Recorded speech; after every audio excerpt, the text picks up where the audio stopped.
ओम जयंती मंगला काली भद्रकाली कपालिनी दुर्गा क्षमा शिवा धात्री स्वाहा स्वधा नमोस्तुते। ओम दुम दुर्गाय नमः। आप सभी को आषाढ़ गुप्त नवरात्रि की मंगल शुभकामनाएं। माँ भगवती जगदम्बा की कृपा सदैव आप और आपके समस्त परिवार पर बनी रहे। दोस्तों, कल यानी कि 26 जून 2025 से आषाढ़ गुप्त नवरात्रि का प्रारंभ हो रहा है। तो वैसे तो बहुत सारे भक्त हैं जो कि गुप्त नवरात्रि की आराधना करते हैं, लेकिन अगर आप नहीं कर पाते हैं किसी भी कारणवश, तो ऐसे में आप सभी से आग्रह है कि इस समय में माँ दुर्गा की आराधना अवश्य कीजिए।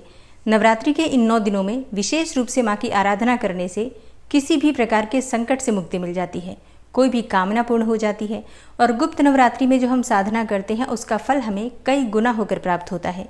इसलिए गुप्त नवरात्रि विशेष रूप से बहुत महत्वपूर्ण होती है। तो आषाढ़ गुप्त नवरात्रि में किस प्रकार से माँ की आराधना करें, किस प्रकार से पूजा करें, किन मंत्रों का जप करें और कौन कौन सा उपाय आप कर सकते हैं, किस कामना से कौन सी पूजा आप कर सकते हैं, मतलब किस कामना से कौन से मंत्र का जप आप कर सकते हैं, ये सभी जानकारी वैसे तो पहले भी दी जा चुकी है वीडियो में, लेकिन अगर आपने उसे नहीं देखा है तो दोबारा उसे देख सकते हैं। आज की वीडियो में आप जानेंगे कि आषाढ़ मास के गुप्त नवरात्रि के पहले दिन किस प्रकार से आपको माँ दुर्गा की आराधना करनी है। ठीक है, इसके अलावा जो आपने प्रश्न किए हैं पिछली वीडियो के कमेंट बॉक्स में, उन प्रश्नों के उत्तर आपको आज की वीडियो में मिलेंगे और इसके साथ ही कलश स्थापना का शुभ मुहूर्त क्या है इसके बारे में भी जानकारी आपको मिल जाएगी। तो आज की इस वीडियो में पूजा विधि के अलावा आपके सभी प्रश्नों के उत्तर और संपूर्ण जानकारी, जो भी आपके संशय हैं उन सभी संशय का समाधान हो जाएगा अगर आप इस वीडियो को अंत तक देखते हैं तो। ठीक है, तो सबसे पहले जानते हैं कि प्रतिपदा तिथि कब प्रारंभ हो रही है, कब समाप्त हो रही है और कलश की स्थापना करने का शुभ मुहूर्त क्या है। तो देखिए, आषाढ़ मास की गुप्त नवरात्रि की प्रतिपदा तिथि प्रारंभ हो रही है 25 जून की शाम को 4 बजे और प्रतिपदा तिथि का समापन हो रहा है 26 जून को दोपहर में 1:24 पर। तो 26 जून को सूर्योदयकालीन तिथि के अनुसार नवरात्रि का प्रारंभ हो रहा है और अगर आप कलश की स्थापना करना चाहते हैं तो कलश की स्थापना करने का जो शुभ मुहूर्त है सुबह 5:25 से सुबह 7:07 तक। तो सुबह के समय अगर आप कलश की स्थापना कर रहे हैं तो उसके लिए जो कुल अवधि आपको प्राप्त हो रही है लगभग 1 घंटे 32 मिनट की। और अगर आप किसी भी कारणवश इस समय में कलश की स्थापना नहीं कर पाते हैं तो ऐसे में अभिजीत मुहूर्त में भी आप कलश की स्थापना कर सकते हैं और अभिजीत मुहूर्त का समय आपको प्राप्त होगा दोपहर 12:02 से दोपहर 12:57 तक। ये 55 मिनट का कुल समय होगा। इस समय में भी आप कलश की स्थापना कर सकते हैं। ठीक है, तो जो समय आपके अनुकूल हो उसके अनुसार आप कलश की स्थापना कर सकते हैं। अब आपका प्रश्न आता है कि क्या कलश की स्थापना करना आवश्यक है? नहीं, देखिए, आप चाहें तो कलश की स्थापना कर सकते हैं। कलश की स्थापना करके जो हम पूजा करते हैं उसका फल हमें लगभग कई गुना होकर प्राप्त होता है, इसमें कोई संशय नहीं है।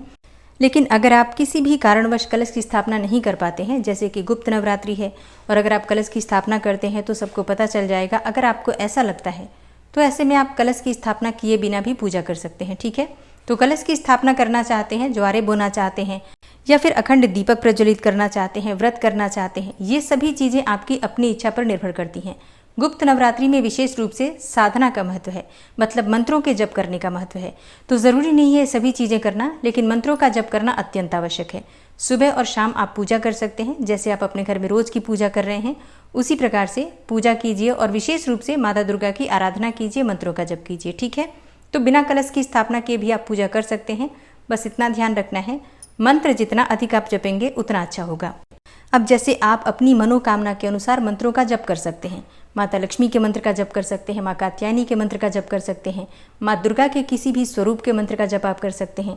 अब बहुत सारे भक्तों के प्रश्न आ रहे हैं कि हम किस कामना से कौन से मंत्र का जप करें, जैसे कि बच्चों की पढ़ाई के लिए या फिर बच्चों की सफलता के लिए, किसी रोग से मुक्ति के लिए कौन से मंत्र का जप करें।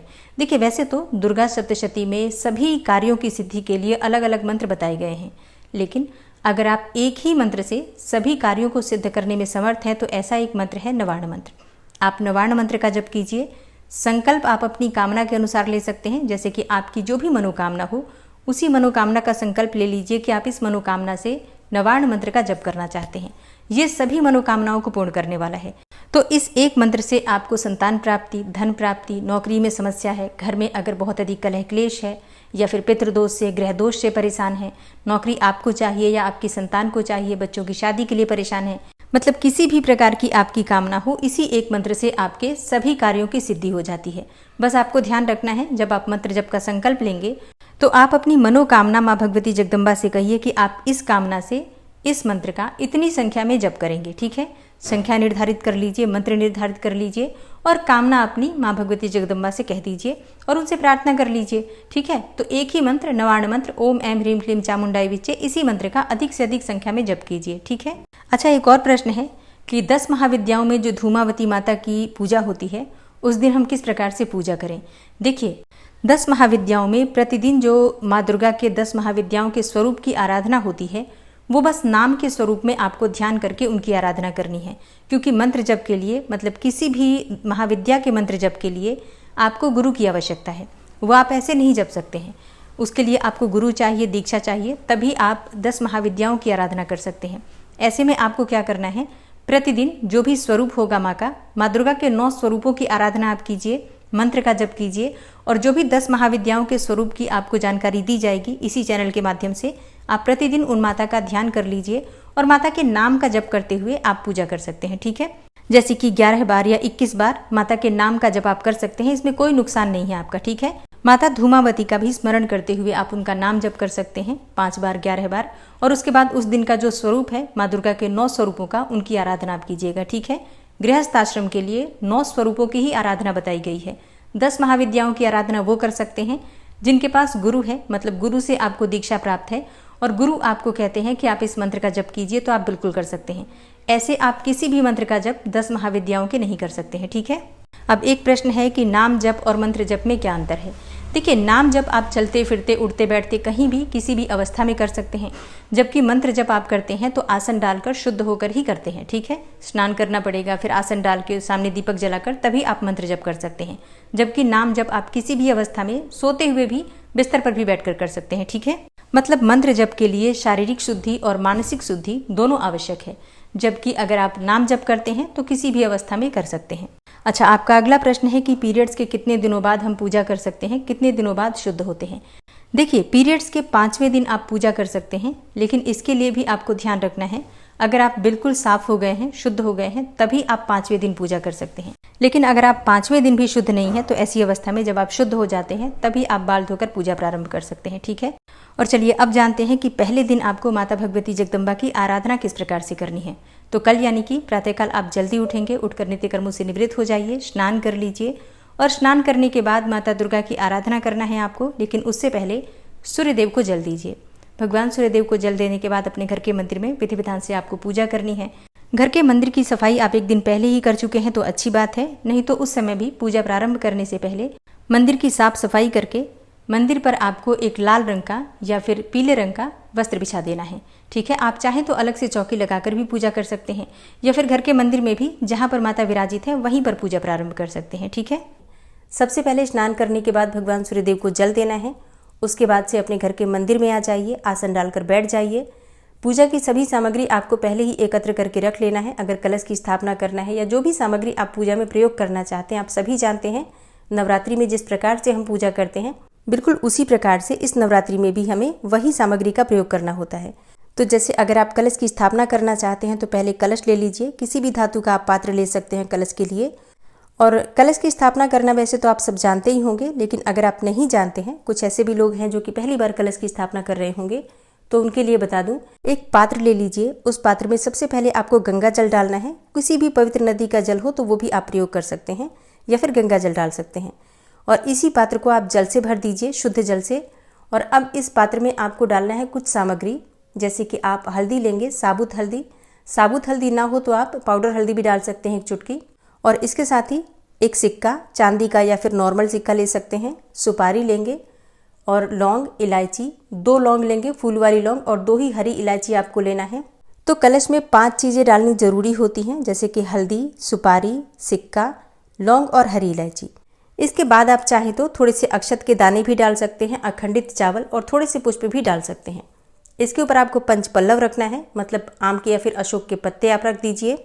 और अब इसके ऊपर आपको पूर्ण पात्र रखना है। एक पात्र में थोड़ा सा चावल भर कर रख दीजिए और इसी के ऊपर नारियल रख दीजिए। और हाँ, नारियल का मुख आपकी तरफ होना चाहिए, इस बात का आपको ध्यान रखना है।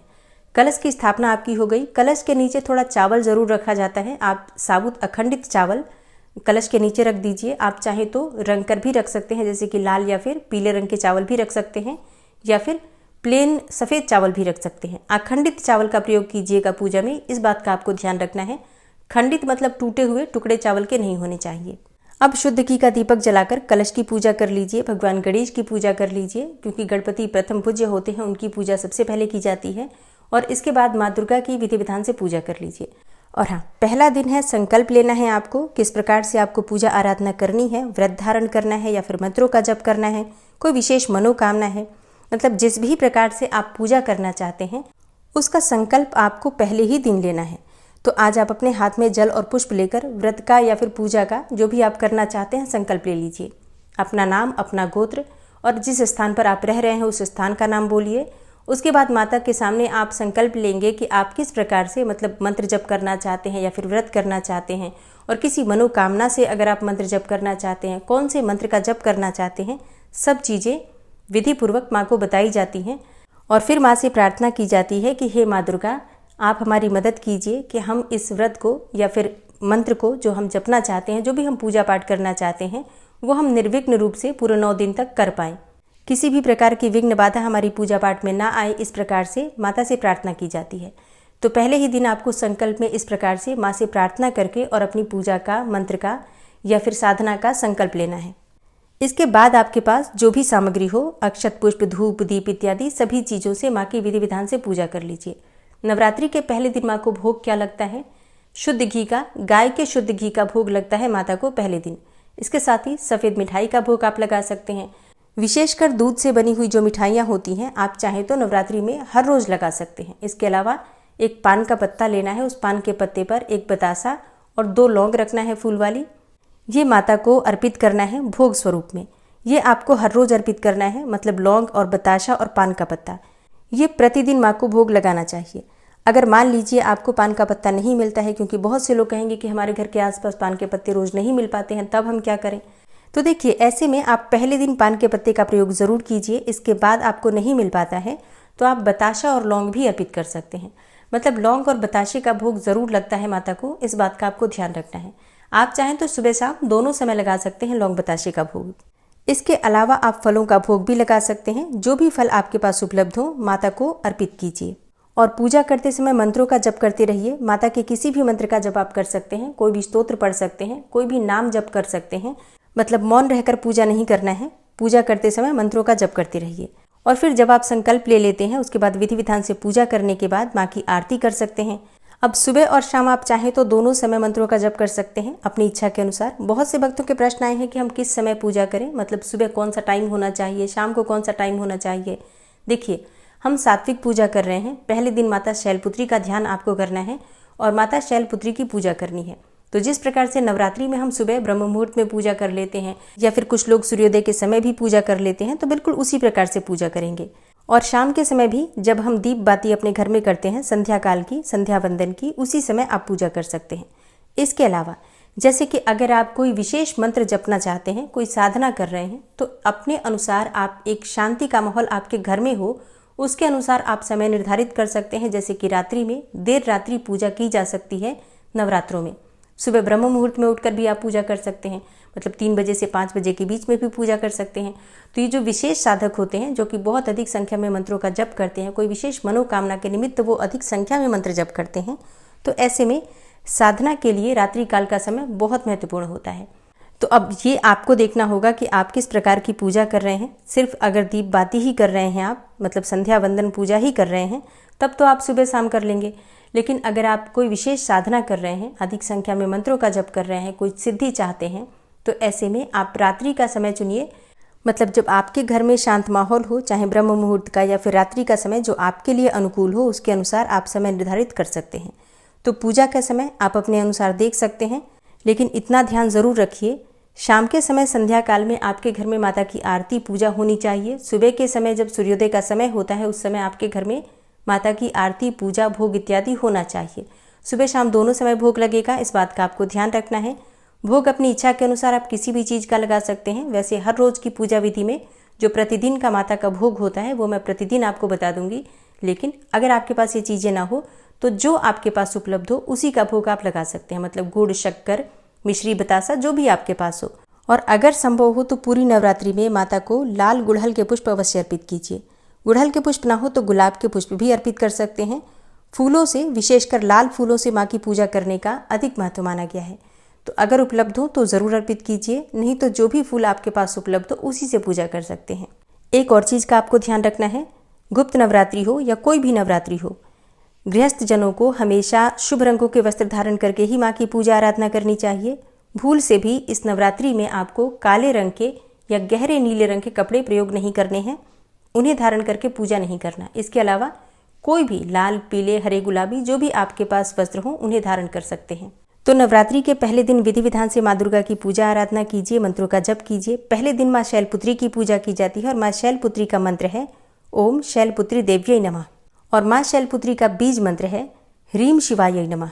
तो माँ शैलपुत्री का ध्यान कीजिए, उनके मंत्रों का जप कीजिए। इसके साथ ही 10 महाविद्याओं में पहली महाविद्या माँ काली की आराधना कीजिए। इसके बाद आप अपनी इच्छा के अनुसार किसी भी मंत्र का, किसी भी स्तोत्र का पाठ कर सकते हैं। ठीक है, तो पहले दिन की पूजा पूर्ण करके आरती कर लीजिए। तो दोस्तों, ये है आज की वीडियो और माता काली और माँ शैलपुत्री की कथा की वीडियो आपको कल सुबह मिल जाएगी। तो कल सुबह की वीडियो भी जरूर देखिएगा। इसके अलावा प्रतिदिन आपको दुर्गा सप्तशती के सभी अध्याय भी सुनाए जाएंगे, तो चैनल से जुड़े रहिए। उम्मीद करती हूँ आज की वीडियो आपके लिए उपयोगी होगी। अगर वीडियो पसंद आई है तो वीडियो को लाइक कीजिएगा, संभव हो तो शेयर भी कीजिएगा और चैनल पर पहली बार आए हैं तो सब्सक्राइब करके बेल आइकन को ज़रूर प्रेस कर लीजिए अगर आपको आज की वीडियो अच्छी लगे तो। मिलती हूँ मैं आपसे अगली वीडियो में, तब तक के लिए जय श्री राधे।